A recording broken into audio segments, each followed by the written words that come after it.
Você trouxe sua Bíblia?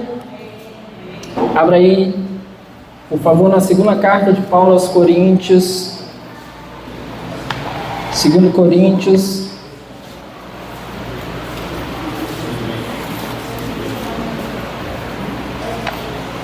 Segunda carta de Paulo aos Coríntios, capítulo de número 5.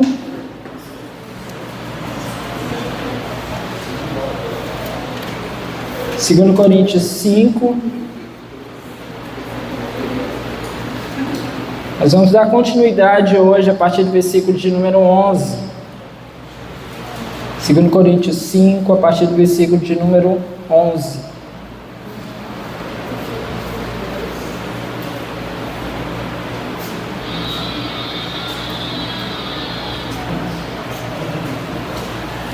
Segundo Coríntios 5, a partir do versículo de número 11. Todos acharam? Vamos ler.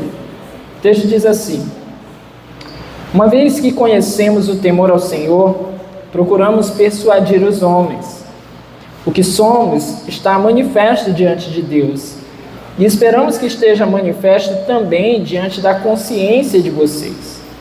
Não estamos tentando novamente recomendar-nos a vocês, porém lhes estamos dando a oportunidade de exultarem em nós, para que tenham que responder aos que se vangloriam das aparências e não do que está no coração.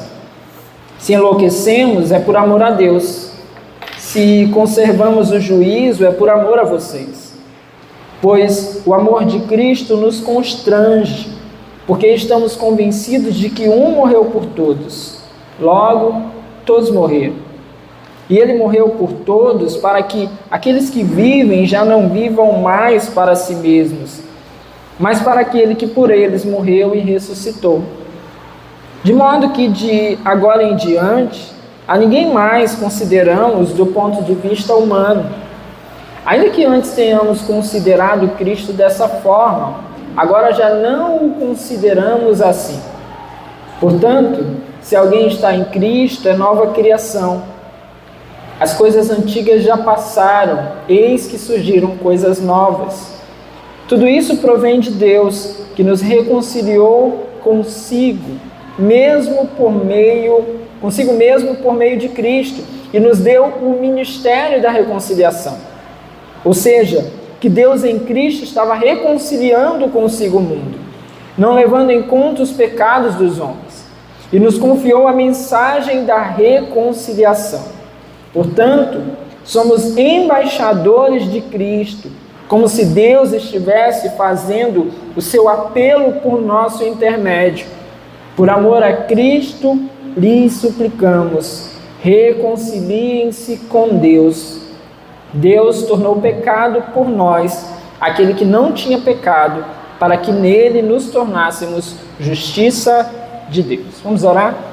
Senhor, essa é a Tua palavra, e nós nos colocamos aqui em Tua presença nessa hora, pedindo ao Senhor da Tua graça, direção e favor, para que em nome de Jesus nós sejamos fortalecidos nessa hora, acrescidos da Tua doce presença, levados a compreender a Tua santa vontade por meio da Tua palavra, para que em nome de Jesus nós possamos sair daqui não da mesma maneira como entramos, mas transformados, movidos pelo Senhor, que o Senhor me conhece nossos corações, fala no íntimo do nosso ser, trata com cada um de nós essa noite, individualmente, coletivamente, nos guiando, Senhor, para que sejamos, esse mundo lá fora, tudo aquilo que o Senhor espera de nós, tudo aquilo que o Senhor deseja nos instruir e orientar. Nós oramos, Senhor, e repreendemos tudo que não presta e que não vem de Ti. Todo pensamento ruim, todo medo, toda apreensão, toda ansiedade, toda dor, toda preocupação com as coisas lá fora. Nós oramos, Senhor, e repreendemos esse lugar das nossas vidas e das nossas mentes nessa hora. Pedimos ao Senhor que nessa noite, mais uma vez, apenas a Tua palavra e o Teu Santo Espírito tenham lugar para agir e reinar sobre nós. Amém e amém. Bom, meus irmãos, estamos aqui no capítulo de número 5, e é importante até, por conta daqueles que talvez não tenham acompanhado tudo até aqui, é importante a gente se situar. Essa segunda carta de Paulo aos Coríntios, do capítulo 1 até o capítulo de número 7, onde ainda vamos chegar mais para frente, o apóstolo Paulo está fazendo uma defesa. Ele escreve essa carta a esses irmãos, e obviamente não é a primeira carta que ele escreve a esses irmãos, mas ele escreve depois de uma série de situações que já haviam passado, uma série de orientações que ele já havia dado, uma série de situações que haviam mudado, mas outra série de situações que haviam começado. Então, nesse momento aqui, Paulo está sendo muito criticado, muito bombardeado por críticas, especialmente da parte de irmãos vindos da Judéia, que tentam descredibilizar o ministério do apóstolo Paulo. A gente já viu aí, né, quem acompanhou os outros capítulos, eles falam a respeito da ausência das credenciais de Paulo. Eles queriam que Paulo tivesse credenciais, como outros que apresentavam ali credenciais. Ele fala das intenções de Paulo, eles questionam as intenções de Paulo, eles questionam as motivações de Paulo.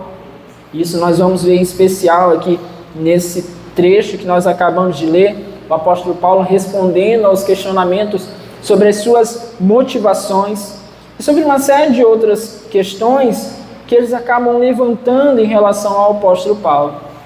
E o maravilhoso dessa carta é que a defesa de Paulo é mais do que uma autorrecomendação. Paulo ele usa esse espaço onde deveria estar fazendo uma defesa, e até faz essa defesa, mas ele usa especialmente isso para glorificar a Deus. O que ele faz em vez de ficar só se defendendo, ele tenta mostrar que aquilo que ele está fazendo é para a glória de Deus, e principalmente que aqueles irmãos deveriam fazer semelhante a ele, deveriam se dedicar tal qual ele estava se dedicando. Então, o tempo inteiro, e pelo menos até o capítulo 7 é o que nós vamos ver, e de várias formas, e é maravilhoso ver como o apóstolo Paulo consegue fazer isso falando sobre várias coisas. Isso nos mostra aqui na prática a ideia de que é possível glorificar a Deus em várias coisas e nas nossas diversas necessidades e em tudo aquilo que fazemos, falamos, compartilhamos, é possível glorificar a Deus. É o que o apóstolo Paulo está aqui de uma forma geral nos mostrando. Mas esse trecho em especial, nós vamos tratar sobre a acusação que Paulo recebia de que ele pregava uma mensagem errada e pregava com as motivações erradas. Essa era uma das críticas que recaíam sobre ele. Nós vimos no início do capítulo de número 5, o culto anterior, né? Na quarta-feira retrasada, nós vimos Paulo falando a respeito da habitação celestial. De uma forma geral, Paulo estava orientando esses irmãos a viverem os seus ministérios, viverem as suas vidas com Deus, de tal forma a olhar para a eternidade. E foi o que nós falamos aqui na quarta-feira retrasada, a respeito da necessidade de nós vivermos olhando para a eternidade. E concluiu o trecho no versículo 10 dizendo assim: pois todos nós devemos comparecer perante o tribunal de Cristo, para que cada um receba de acordo com as obras praticadas por meio do corpo, quer sejam boas, quer sejam más. Paulo apresenta aqui para nós a ideia do tribunal de Cristo. O fato de que todos nós compareceremos diante do Senhor Jesus para prestar contas a respeito dos nossos atos, das nossas obras. E que isso, de alguma forma, precisa gerar em nós temor. E é dentro dessa ideia do temor a Cristo que ele vai iniciar agora o próximo trecho, dizendo assim: uma vez que conhecemos o temor ao Senhor, procuramos persuadir os homens. Ele vai nos apresentar aqui duas questões, dois fatores que governam aqui as suas motivações. O primeiro deles é justamente o temor a Deus, o temor ao Senhor. E o segundo deles é o amor a Cristo. Esses são os dois pilares, são os dois fundamentos, os dois fatores que motivam o apóstolo Paulo a fazer a obra de Deus. Ele precisa apresentar isso, porque aquelas pessoas estão justamente questionando as suas motivações. E ele quer mostrar quais são de fato as suas motivações: o temor a Deus e o amor a Cristo. Os primeiros versículos aqui, do 11 ao 13, nós vamos ver justamente acerca do temor a Deus. De alguma forma, aqui está entrelaçado com esse temor diante do tribunal de Cristo.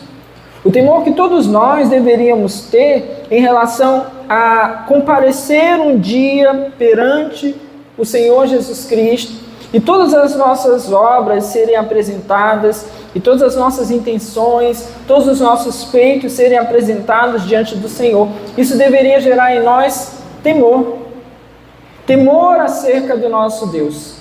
Temor aqui, meus irmãos, não é ter medo, mas é uma profunda reverência a Deus, um profundo respeito, um respeito porque nós sabemos que Ele é e sabemos que haveremos de comparecer diante dEle. É essa a ideia de temor que o apóstolo Paulo aqui carrega.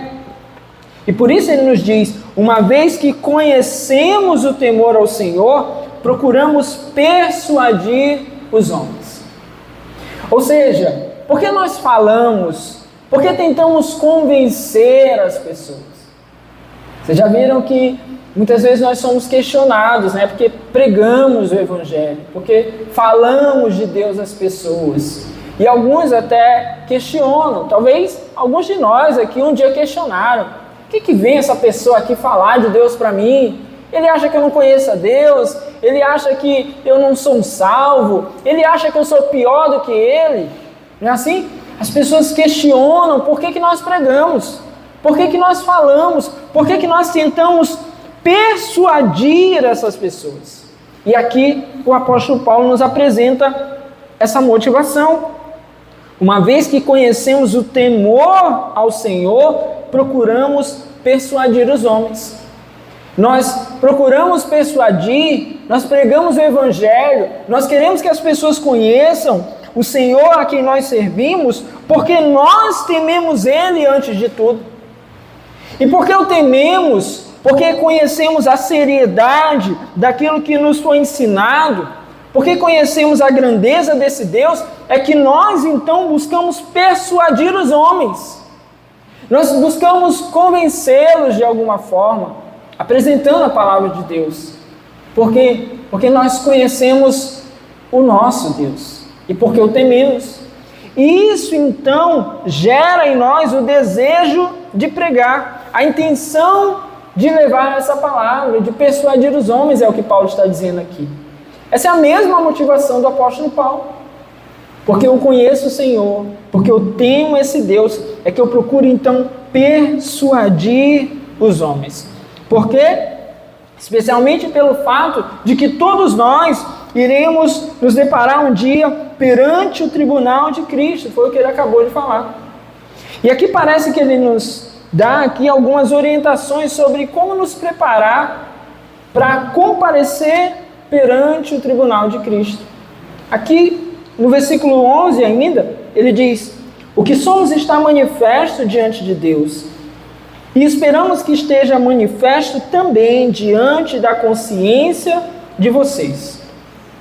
O que primeiro devemos fazer é temer a Deus, mas temer a Deus mantendo uma consciência limpa diante dos homens. É o que Paulo está dizendo aqui. O que somos está manifesto diante de Deus. Ou seja, eu temo ao Senhor, eu procuro fazer com que Ele me conheça, de fato Ele me conhece, mas nós esperamos que também esteja manifesto diante da consciência de vocês.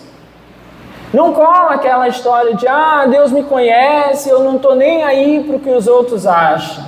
Não cola. Aquele que crê em Deus verdadeiramente, ele sabe que Deus o conhece, e ele deseja realmente manifestar isso que Deus conhece diante das outras pessoas. Ele deseja manifestar esse temor que ele tem ao Senhor diante dos homens, mantendo uma consciência limpa diante dos homens.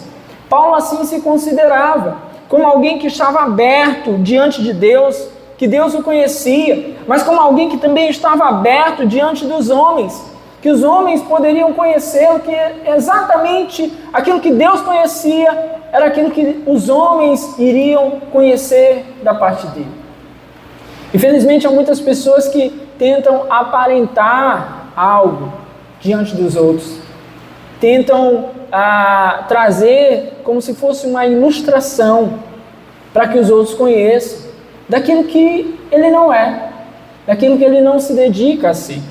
E acaba ali vivendo uma hipocrisia diante dos homens. Paulo nos ensina aqui que não.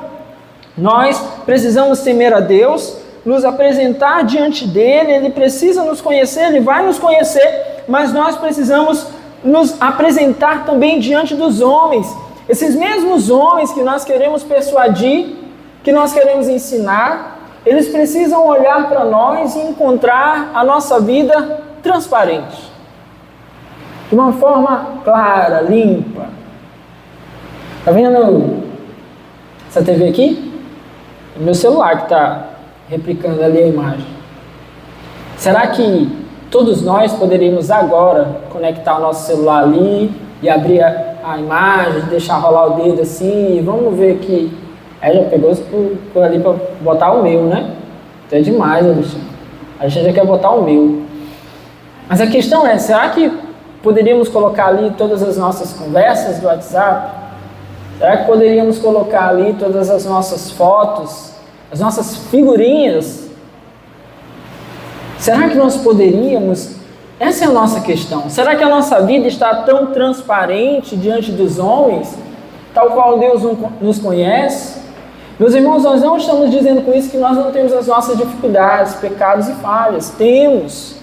Mas a intenção também aqui do apóstolo Paulo é dizer, meus irmãos, nós precisamos buscar ter a vida mais transparente possível. Realmente buscar sermos verdadeiros. Isso nos ajuda na nossa caminhada. Quanto mais eu penso assim, olha, a minha vida tem que ser transparente. Eu tenho que estar pronto aqui para uma hora que qualquer um possa dizer assim, ó, pegou aqui meu celular e agora vai abrir e investigar e as pessoas possam ver e tá tranquilo, não ter nada demais ali, né? Que a coisa mais perigosa que tenha para alguém, perigosa entre aspas, seja a própria palavra de Deus. Que eles possam encontrar aqui a palavra de Deus. A Polícia Federal chegou amanhã lá na sua casa, pegou seu celular e levou para investigar. E que eles sejam confrontados com a palavra de Deus ali, amém? Porque assim é, não apenas o seu celular, mas a sua vida. Assim nós devemos ser. É o que o apóstolo Paulo está dizendo. Enquanto caminhamos para o tribunal de Cristo, nós devemos também, versículo 12, ele diz, não estamos tentando novamente recomendar-nos a vocês, porém lhes estamos dando a oportunidade de exultarem em nós, para que tenham o que responder aos que se vangloriam das aparências e não do que está no coração. Paulo diz que nós devemos temer a Deus e não depender dos elogios dos homens.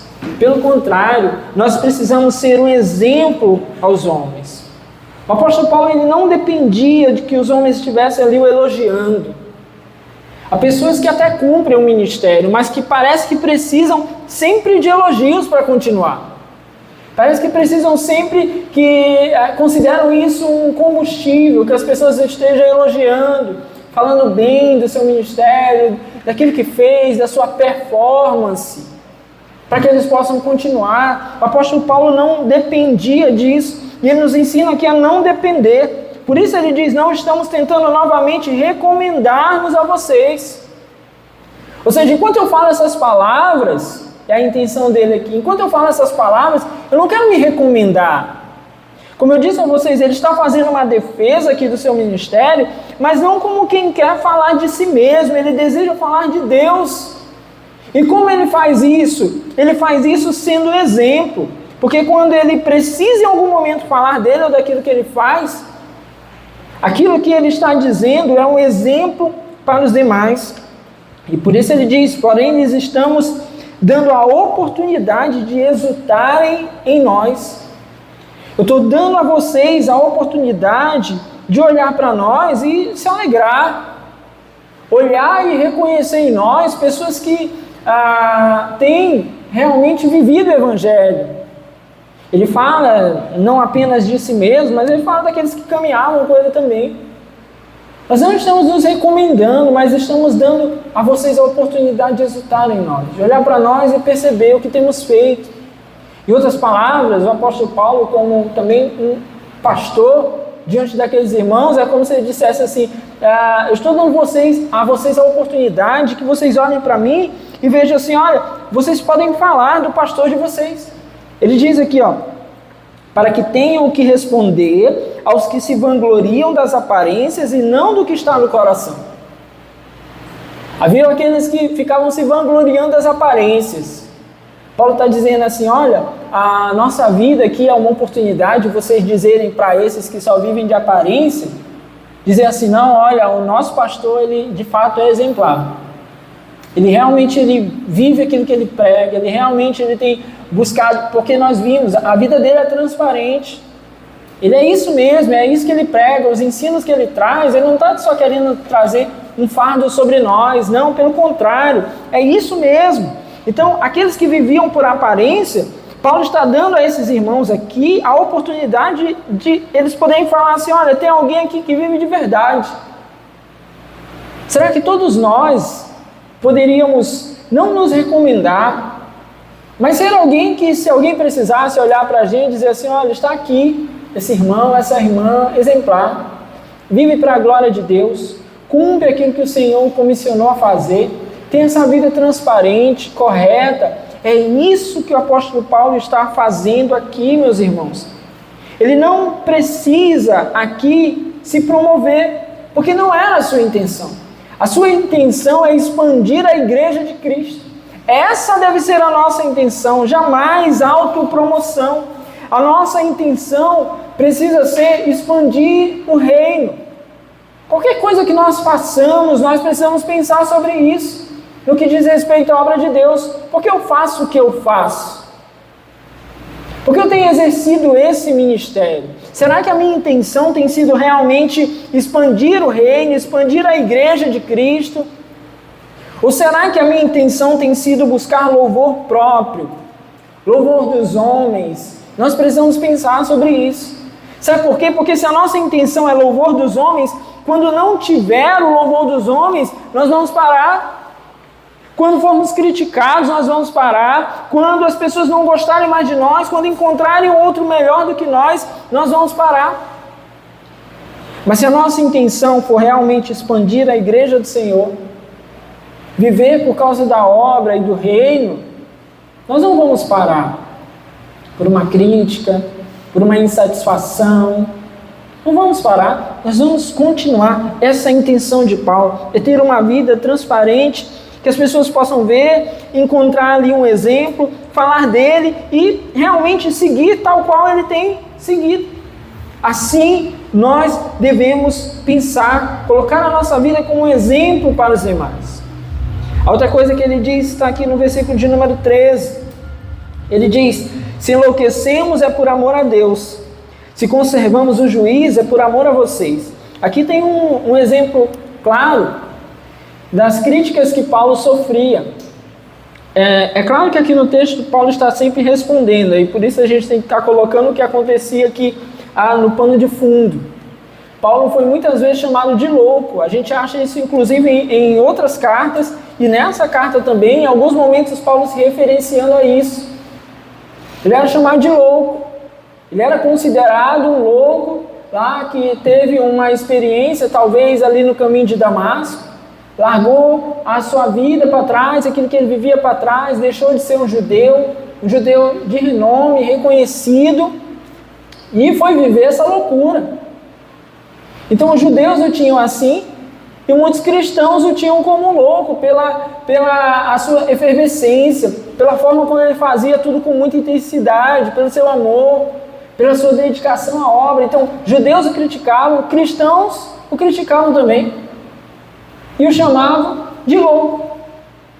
Só que Paulo vai dizer assim, olha, se enlouquecemos, é por amor a Deus.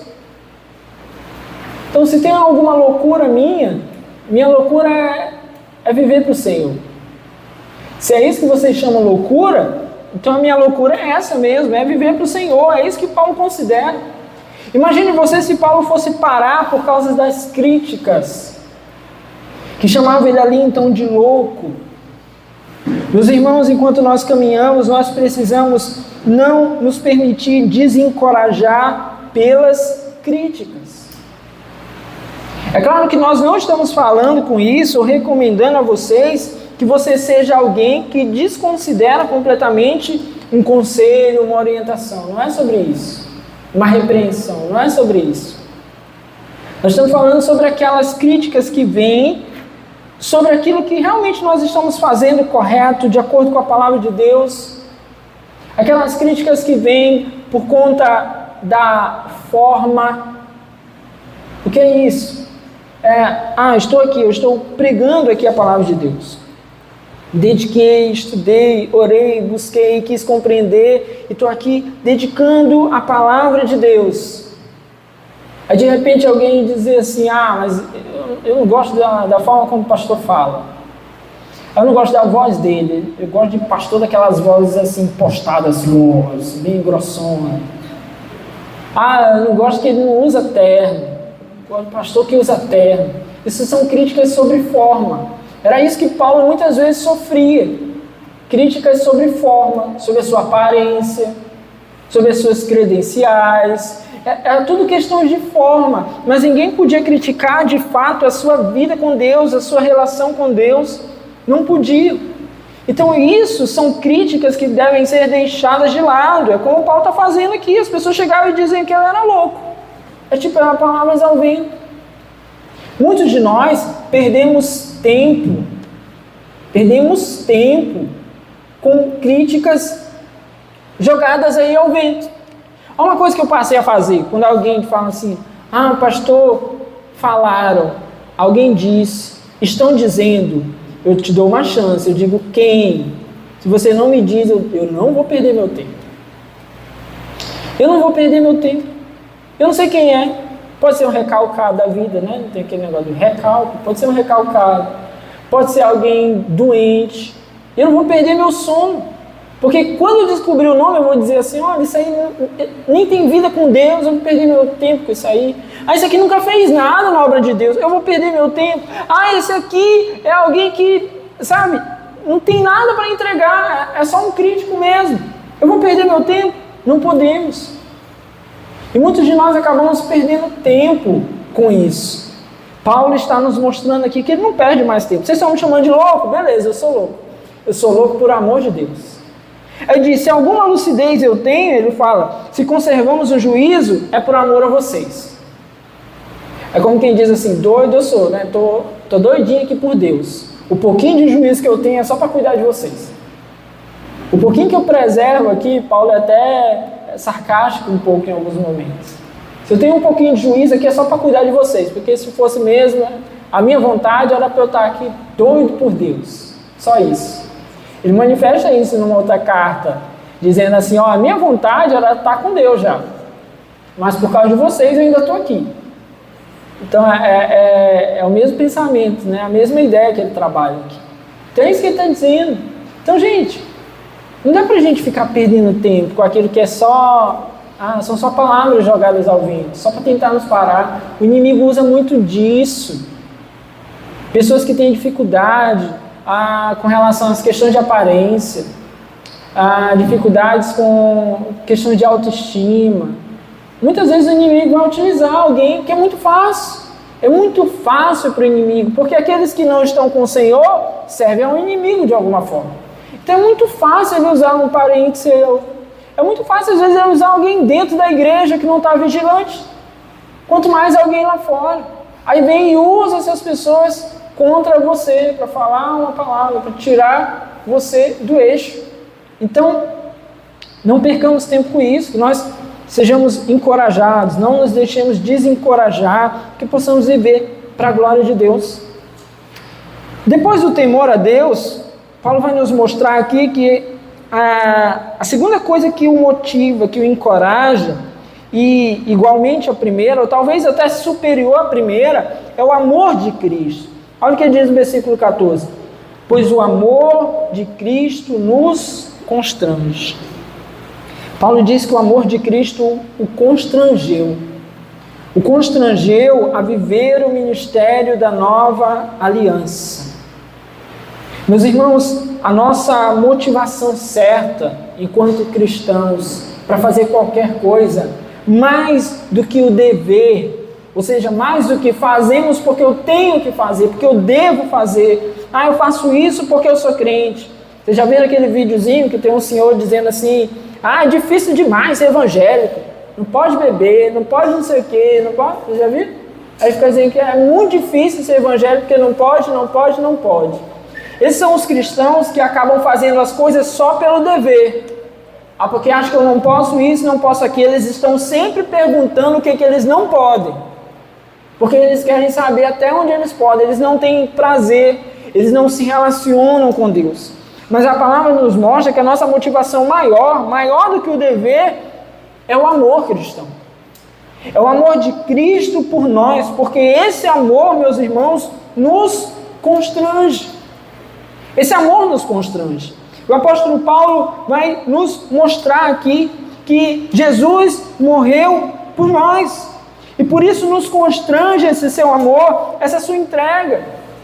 E ele nos mostra que, porque Cristo morreu, ele diz assim: porque estamos convencidos de que um morreu por todos, logo todos morreram. Jesus morreu para que nós vivêssemos por meio dele. Na sua morte, nós que cremos, morremos também. Porque ele morreu a nossa morte. Mas nele, agora, morremos para nós e encontramos vida nele. Por isso Paulo diz: porque estamos convencidos de que um morreu por todos logo todos morreram. Morreram para a sua própria vida. Quando Jesus morre, todos aqueles que creem morrem com ele, para suas próprias questões. Isso nos constrange. Precisa nos constranger. Porque aqueles que estão em Cristo estão morrendo para si. Estão morrendo para as suas próprias vontades. Estão morrendo para as suas próprias questões. A palavra aqui nos mostra que um morreu por todos. Ou seja, uma morte substitutiva. Jesus substitui a nossa morte, amém? A morte de Jesus substitui a nossa morte. Um morreu por todos aqueles que creem, obviamente. Nós não estamos falando, Paulo não estava falando aqui da ideia do universalismo, que é aquela ideia de que todos serão salvos, independente de crerem ou não. Os outros textos bíblicos, corroboram com essa ideia, deixam isso bem claro. Haverão os que serão salvos e os que não serão salvos. Os salvos são aqueles que creem. Então, Jesus morreu, e Jesus morreu para substituir a morte de todos aqueles que creem, amém? Isso nos constrange, precisa nos constranger, que alguém tenha morrido em meu lugar. Você entende isso? Alguém morreu em seu lugar, alguém deu a vida por você. Isso aqui é fácil você imaginar, se você considerar que de repente há um tiroteio na rua e alguém aponta uma arma para você ali no meio de uma confusão, alguém atira para cá, outro para lá, e alguém olha você tenta correr, e alguém aponta uma arma para você, e de repente aparece alguém que se joga na sua frente e toma um tiro no seu lugar e morre no seu lugar. O que aconteceria com qualquer um de nós é que nós ficaríamos extremamente constrangidos pelo gesto daquela pessoa, não é? Ficaríamos. Como assim você deu a sua vida em meu lugar? É exatamente isso que Paulo está fazendo, dizendo aqui para nós: o amor de Cristo nos constrange, porque nós estamos convencidos de que um morreu por todos. Logo nele, todos nós que cremos, morremos. Cristo morreu também para que nós vivêssemos nele. Versículo 15, ele morreu por todos por todos, para que aqueles que vivem já não vivam mais para si mesmos, mas para aquele que por eles morreu e ressuscitou. Jesus morreu por todos e logo todos morreram, mas não para que nós vivêssemos a nossa vida, a nossa própria maneira, mas para que nós vivêssemos agora para Ele, para que nós vivêssemos agora entregando a nossa vida para Ele, porque esse amor nos constrangeu, esse amor nos constrange. Então eu não posso mais agora viver como se isso não tivesse acontecido. Não, Ele morreu por mim, Ele deu a sua vida em meu lugar, Ele pagou o preço dos meus pecados, isso me constrange, e agora eu preciso viver para Ele, eu não posso esquecer disso. Eu não sei se vocês já viram, já devem ter visto, aquelas reportagens que falam de pessoas assim que viveram experiências de quase morte, um acidente, um tiro, uma enfermidade. Essas pessoas conseguem superar isso. Geralmente essas pessoas depois passam o restante da sua vida dizendo assim: olha, aquilo ali eu nasci de novo naquele dia. A minha vida começou novamente naquele dia. Ela agradece os médicos, ela agradece os paramédicos que socorreram, ela agradece aquela pessoa que passou com o carro naquela hora e ajudou, porque ela está constrangida. Aqui, quando se trata de Cristo, além de estarmos agradecidos, nós precisamos entregar a nossa vida completamente a Ele, não mais fazendo as coisas da nossa maneira. Ele morreu por todos para quê? Aqueles que vivem já não vivam mais para si mesmos, mas para aquele que por eles morreu e ressuscitou. Ele morreu a nossa morte, para que nós pudéssemos viver para Ele. Amém? Isso é maravilhoso. Isso é maravilhoso. Por isso Paulo está dizendo aqui com tanta euforia, esse amor de Cristo nos constrange. O versículo 16 ele diz: de modo que de agora em diante, ou seja, depois que Ele morreu por mim, e nele eu morri para a minha antiga vida, e nele agora eu vivo para Ele. Aí Paulo vai seguir dizendo: de modo que de agora em diante, a ninguém mais consideramos do ponto de vista humano. Ainda que antes tenhamos considerado Cristo dessa forma, agora já não o consideramos assim. Jesus morreu para que vivêssemos para Ele, e Jesus morreu para que vivêssemos com Ele. Por quê? Porque agora nós não o conhecemos só de ouvir falar, é o que Paulo está dizendo aqui. Outrora nós o considerávamos de outra forma, o olhávamos do ponto de vista humano, era assim que ele considerava. Ele foi um perseguidor dos cristãos. Então é isso que ele está testemunhando aqui, a sua própria história. Eu considerava Cristo do ponto de vista humano, mas agora não, agora tudo mudou. Agora eu entendi que Ele morreu para que eu vivesse com Ele. Ele se revelou a mim e Ele me chamou para viver com Ele em comunhão. O Senhor nos chama agora para vivermos com Ele em comunhão. Nós não o consideramos mais do ponto de vista humano. Ainda que tenhamos feito isso em outro momento, nós não podemos mais considerar assim. Qual o problema de muitas pessoas que estão nas igrejas? Continuam considerando Jesus do ponto de vista humano. Às vezes tem algumas experiências rapidamente com o Senhor, tem um primeiro momento, um primeiro impacto, se sentem ali de algum momento ali empolgadas no primeiro momento, mas depois vão deixando, passam a não considerá-lo mais de uma forma espiritual, não consideram mais o ser de Deus, não conseguem mais ter momentos em que se sentem felizes de estar com Ele, sentir a presença dEle. Talvez você está aqui nessa noite e há muito tempo você não chora na presença de Jesus, você não consegue falar com Ele, você não consegue fechar a porta do teu quarto e ter uma experiência com Ele e conversar com Ele e sentir agradecido por aquilo que Ele fez por você. Por quê? Porque talvez você não considera mais como Ele precisa ser considerado, você tornou a considerá-lo do ponto de vista humano. Mas não, meus irmãos, o Senhor morreu para que nós vivêssemos com Ele. para que pudéssemos sentir a sua presença todos os dias, sentir o caráter transformador dele na nossa vida. E nós precisamos considerar isso, nós precisamos carregar isso em nós, viver essa perspectiva de tal forma que nós tenhamos essa comunhão, esse relacionamento com o Senhor. Talvez, meus irmãos, uma das maiores evidências de que realmente nós nascemos de novo, é a forma como nós passamos a olhar as coisas da perspectiva de Cristo. Isso aqui é algo que eu recorrentemente vejo nas pessoas, na gente mesmo, a gente não vai hoje não, na gente enquanto igreja aqui. Aconselhei já muitos de vocês, conversei já com muitos de vocês, tenho conhecimento da vida de muitos de vocês, porque sou pastor, né? No mínimo precisava disso. E muitas vezes, o que eu percebo claramente, são pessoas que consideram as coisas do ponto de vista apenas natural. Não consideram as coisas do ponto de vista de Cristo. Isso talvez seja a nossa maior dificuldade.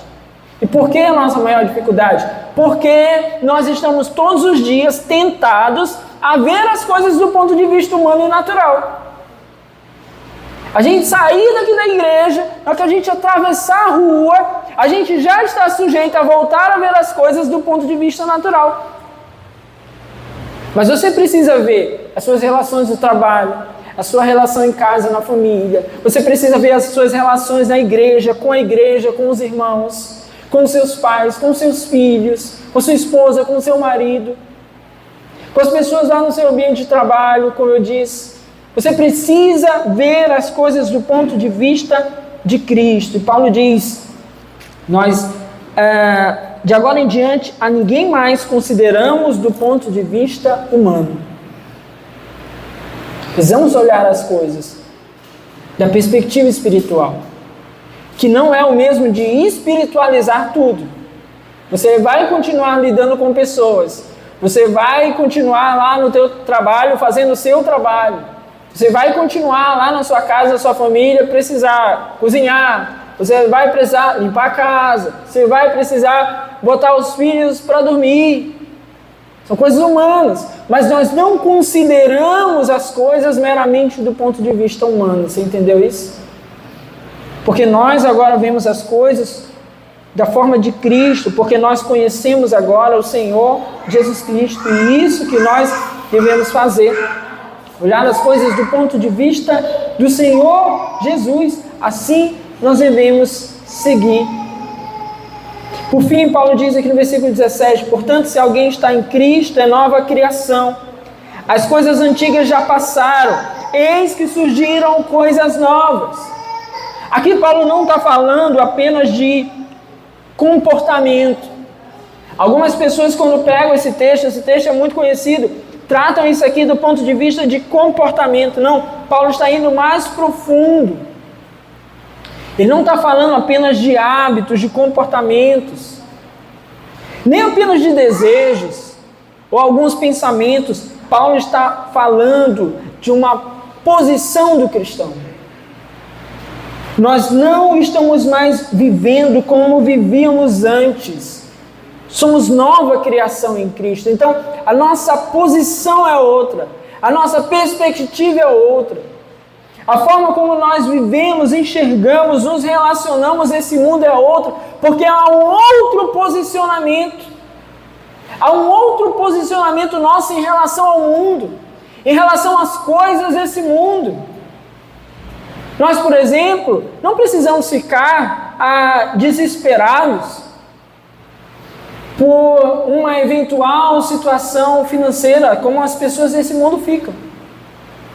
Porque nós temos um Deus em que nós cremos, que é Senhor de todas as coisas, a quem nós podemos recorrer. As pessoas desse mundo ficam desesperadas. Nós não, nós centramos o nosso pensamento em Cristo. Assim nós tomamos as nossas decisões. Assim nós fazemos o que temos que fazer, centrando os nossos pensamentos em Cristo. Por quê? Porque nós não estamos mais vivendo como vivíamos antes. As coisas antigas já passaram. Eis que são novas todas as coisas. Surgiram coisas novas. A forma como a gente enxerga o mundo é diferente, porque nós estamos posicionados de forma diferente. Nós estamos peregrinos nesse mundo. Você já leu lá o Peregrino que a gente teve a peça aqui esse ano? O Peregrino, ele fala sobre isso, sobre alguém que entendeu o seu posicionamento nesse mundo. Enquanto os outros personagens vão passando lá por ele e enxergando as coisas do ponto de vista desse mundo, ele não. Ele sabe que ele está indo em direção a um caminho, tem uma porta que o espera, ele sabe para onde ele está seguindo, aquelas coisas não podem o atrapalhar, porque ele está posicionado de maneira diferente nesse mundo. Eis que surgiram coisas novas, as coisas antigas já passaram. A forma da gente se posicionar nesse mundo, meus irmãos, precisa ser diferente. Você precisa entender isso. Você precisa entender. Muitos de nós vamos sair daqui, vamos para casa e vamos recolocar a nossa capa de cristão somente no domingo. Não pode ser assim.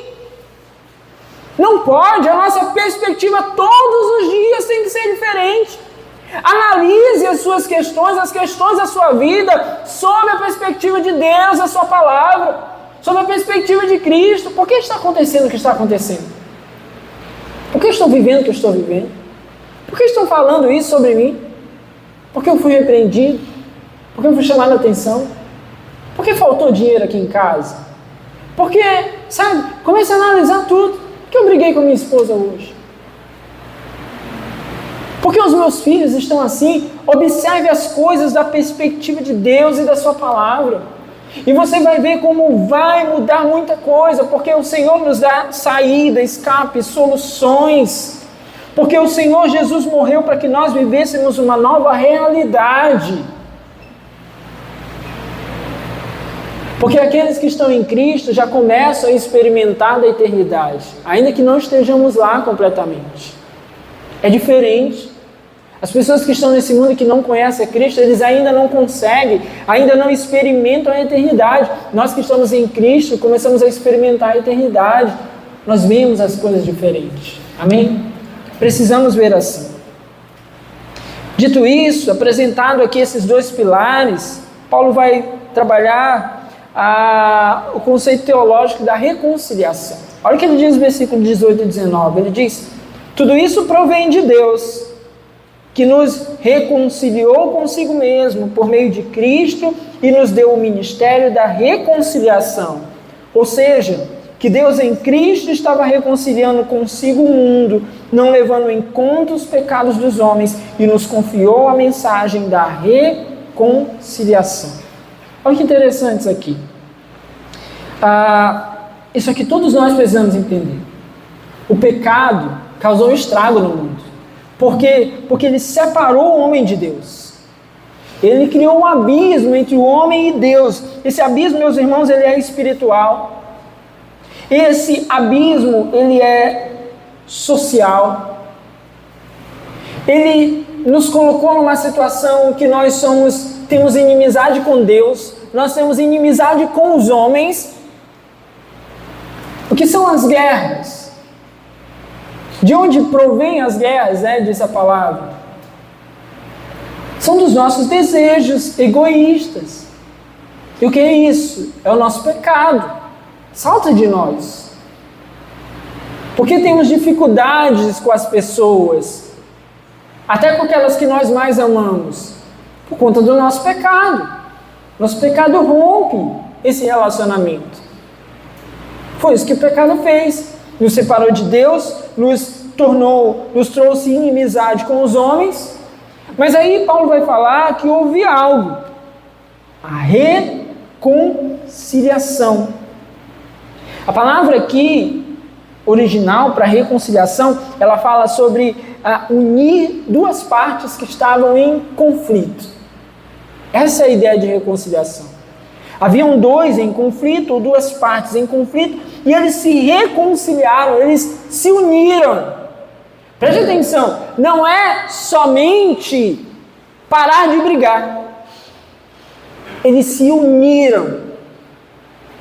A ideia aqui de reconciliação é como se você pegasse, vamos pegar o exemplo hoje lá da guerra, Israel-Palestinos ou Israel-Hamas, e você dissesse assim, não, eles não apenas pararam de brigar, não houve apenas um cessar-fogo, eles se reconciliaram, eles se uniram a tal ponto de tornarem-se um povo só. Isso é a palavra reconciliação.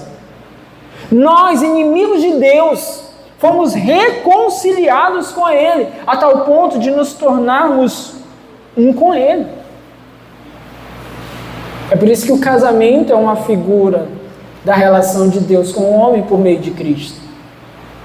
Porque assim como no casamento se tornam um, o Senhor, por meio da reconciliação que Ele promoveu por meio de Cristo, vem e nos traz para junto dEle, a tal ponto de nós começarmos a fazer parte dEle. É por isso que o corpo é uma figura da igreja, porque nós nos tornamos parte. Você entende a profundidade da reconciliação? Não é só parar de brigar, não é só parar de reclamar, é a tal ponto de se tornar um com o outro. Esse é o mistério da reconciliação. Paulo então trabalha essa ideia aqui para nós, primeiro nos mostrando justamente isso, a necessidade da reconciliação. Versículo 19, ele diz, ou seja, que Deus em Cristo estava reconciliando consigo o mundo, não levando em conta os pecados dos homens.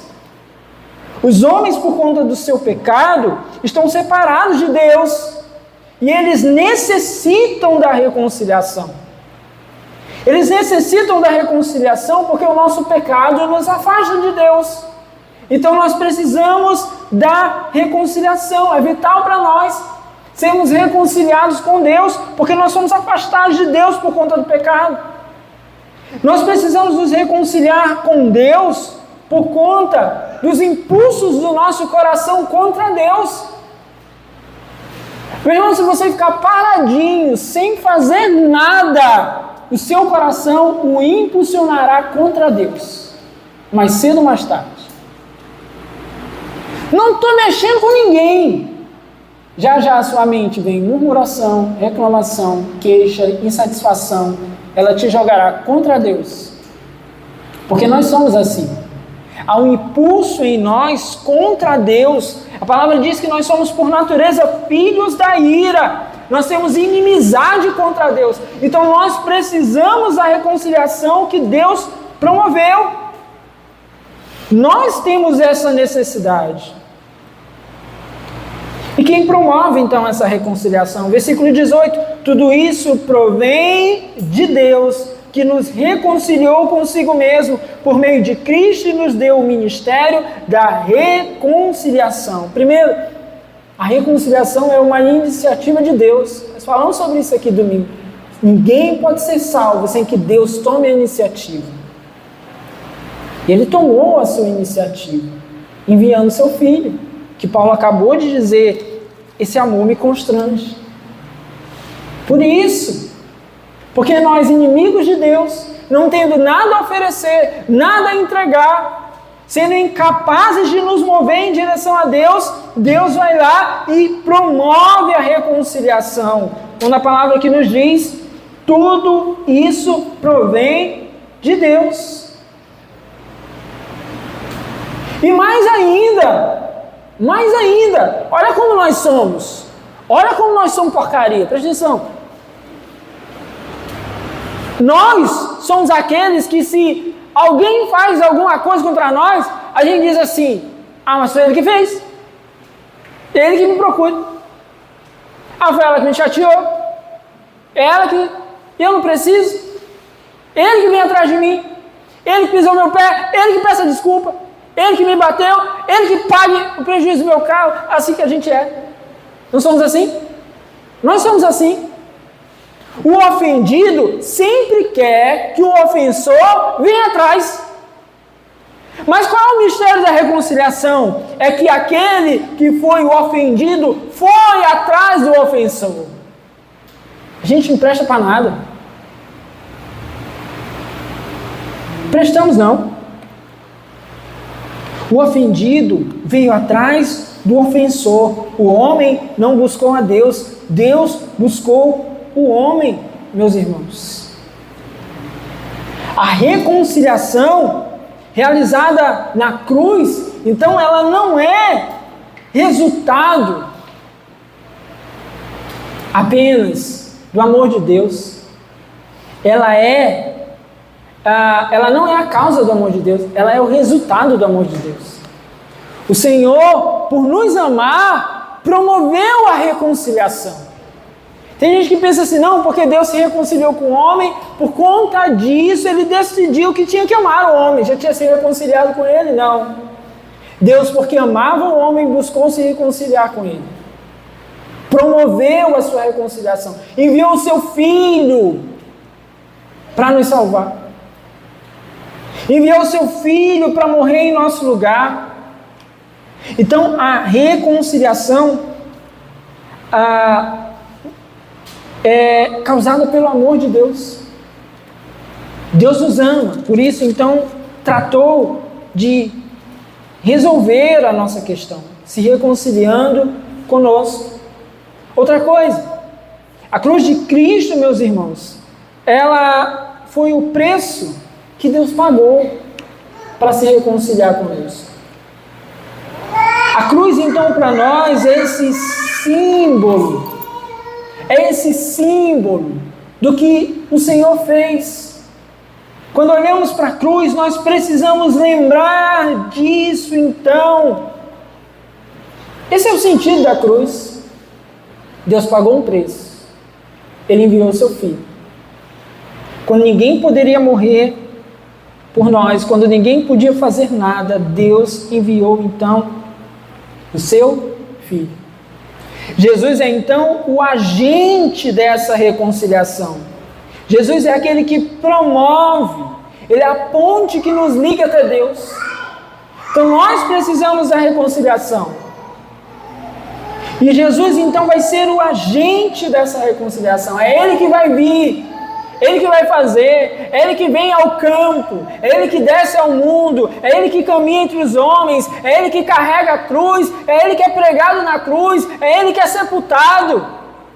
Porque Ele é então o agente dessa reconciliação. Por isso, meus irmãos, nenhum de nós pode considerar ter alguma ligação com Deus que não seja por meio de Cristo. Qualquer outro pensamento, qualquer outra corrente, qualquer outra religião que falar que há alguma forma do homem ser ligado a Deus é enganosa, porque somente Jesus Cristo promove a reconciliação entre Deus e os homens. Ele é o único caminho para que o homem volte para Deus, porque Ele paga o preço pelos nossos pecados. Foi isso que Ele fez. Ele pagou então o preço pelos nossos pecados. Como Ele fez isso? Por meio da sua morte. Aí Paulo diz, estamos convencidos de que um morreu por todos. Pela sua morte, então, Ele nos reconciliou.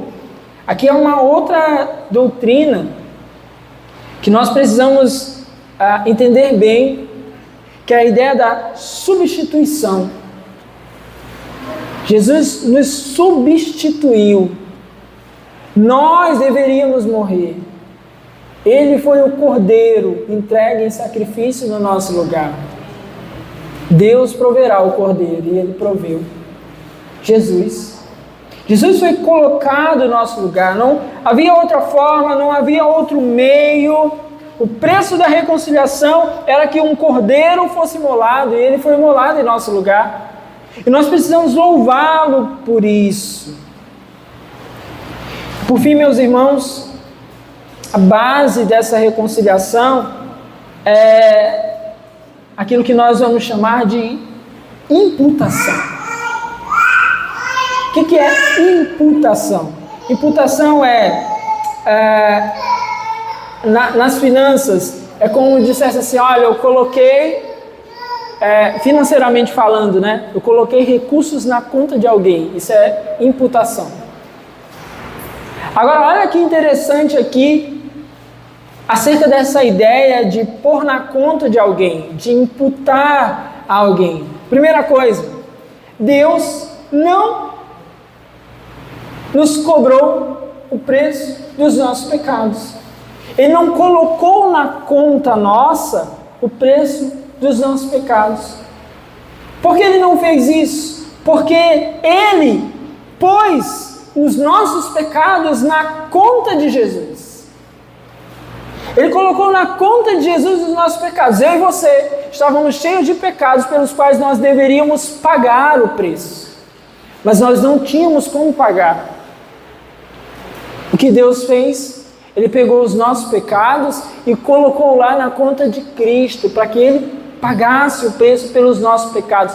Foi imputado na conta de Cristo o preço dos nossos pecados. Mas mais ainda do que isso, Deus pôs na nossa conta a justiça de Cristo. É isso que o Senhor acreditou na nossa conta, imputou na nossa conta, o preço da justiça de Cristo. Entenda isso. É como se você pegasse hoje, né, abrisse aí o aplicativo do seu banco, aí você olhasse lá aquele vermelho e negativo na frente, né, que deve estar hoje. Misericórdia, pastor. Vamos brincar aqui. Está lá na sua conta hoje vermelho e negativo. Você devendo o banco e tendo que pagar amanhã. E Deus chegar lá e dissesse assim: não, me dá esse vermelho e negativo aqui, eu vou botar para Jesus. Ele vai pagar para você. E mais do que isso, Ele foi lá e pagou. Aí agora Ele pegasse aquilo que está na conta de Cristo e colocasse para a sua conta. Glória a Deus por isso. Ele pegou o que estava na conta de Jesus e colocou na sua conta. A justiça de Cristo foi creditada na sua conta, na nossa conta, e nós precisamos louvar a Deus por isso. Por isso o amor de Cristo nos constrange, amém? Por isso, não é só Ele chegou lá e pagou o que a gente estava devendo. Ele pagou o que a gente estava devendo e creditou aquilo que Ele tinha de maior, a sua justiça. O justo pelos injustos. E assim é o mistério da reconciliação. Foi assim que Deus fez para reconciliar consigo os homens. E é isso que nós encontramos aqui no texto. Portanto, Paulo vai dizer, versículo 21, Deus tornou pecado por nós, aquele que não tinha pecado, para que nele nos tornássemos justiça de Deus. Essa é a maravilha. Essa é a maravilha. Alguém que não tinha pecado, precisou pagar o preço no nosso lugar e ele recebeu a condenação que era nossa. E nele nós fomos feitos justiça de Deus. E mais do que isso, olha que maravilha. Além disso, nós fomos feitos, Paulo vai dizer, embaixadores. Versículo 19, ou seja, que Deus estava em Cristo, que Deus em Cristo estava reconciliando consigo o mundo, não levando conta dos pecados dos homens, e nos confiou a mensagem da reconciliação. Mais do que nos reconciliar, ainda mais, Ele nos confia a mensagem da reconciliação. Ou seja, olha, você estava devendo, Ele pegou aqui a tua dívida, Ele pagou no teu lugar, Ele creditou em você a justiça, e ainda disse mais, vai e anuncia para os outros que Ele está pagando as dívidas aqui. Vai e anuncia para os outros que Ele vai pagar as dívidas dele também, que eles só precisam crer. O Senhor nos comissionou para pregar a sua mensagem que salva o mundo, amém? Gente, que coisa maravilhosa! A gente não tinha o que dar, a gente estava devendo, a gente merecia a morte. E o que o Senhor fez? Tirou a nossa dívida, nos creditou a sua vida e ainda disse assim, eu vou confiar em você, eu vou confiar a você a mensagem que vai salvar outras pessoas. Isso é para nos constranger. Por isso Paulo diz, o amor de Cristo nos constrange. Nos constrange. A gente brinca no banco, né? Que às vezes os colegas estão endividados, né? E a gente está trabalhando lá. A gente diz assim, olha, o cara vai chegar aqui e a gente vai orientar ele a vida financeira dele e a gente está devendo. É só brincadeira, tá? Nenhum bancário deve, tá? A gente brinca com isso. Mas sobre o que isso fala? Sobre o descrédito, sobre você falar aquilo que você não vive. E de fato, a gente vai temer, porque a gente vai dizer, Senhor, mas eu sou um pecador também. Mas porque Ele acreditou a sua justiça em nós, agora nós nos tornamos não dignos em nós mesmos, mas dignos por causa do amor de Cristo, nós somos feitos agora capazes de levar e pregar o Evangelho. Pregar aqueles que estão na mesma condição que outrora nós estivemos. Isso, meus irmãos, nos constrange. Precisa nos constranger. Paulo diz, portanto, somos embaixadores de Cristo. Como se Deus estivesse fazendo o seu apelo por nosso intermédio. Como se Deus estivesse fazendo o seu apelo agora por meio de cada um de nós. Nós nos tornamos embaixadores de Cristo. Tem algumas pontuações que o pastor Hernandes Dias Lopes ele faz aqui no seu comentário sobre o embaixador. Você sabe o que é um embaixador? É aquele representante de um país e uma nação diferente. Então ele é um embaixador, ele vai falar em nome do país, mas ele está lá naquele país diferente. Paulo diz que nós nos tornamos embaixadores de Cristo. Somos agora embaixadores de Cristo, como se estivéssemos fazendo o seu apelo por nosso intermédio. Aqui ele diz basicamente 5 coisas. Primeiro, o embaixador, ele tem o ministério da reconciliação. Nós não estamos agora fazendo de nós mesmos ou o que nós queremos. Nós temos um ministério, é o ministério da reconciliação. O que todos nós precisamos fazer, entenda isso, o que todos nós... Pastor, o que eu preciso fazer para Deus? Nós só temos um ministério, é o ministério da reconciliação. Você prega, seu ministério é da reconciliação. Você canta, seu ministério é da reconciliação. Você visita as pessoas, seu ministério é da reconciliação. Nós só temos um ministério. O embaixador ele só tem um ministério, é ir lá naquela nação diferente e falar a voz da sua nação. Nós somos agora povo de Deus, nós falamos a mensagem de Deus, é a mensagem da reconciliação. Nós antes éramos inimigos, agora nós somos embaixadores, nós representamos esse Deus. Segunda coisa, o embaixador ele prega a mensagem, ele tem a mensagem, ele prega a mensagem. Ele foi reconciliado e agora ele fala sobre isso.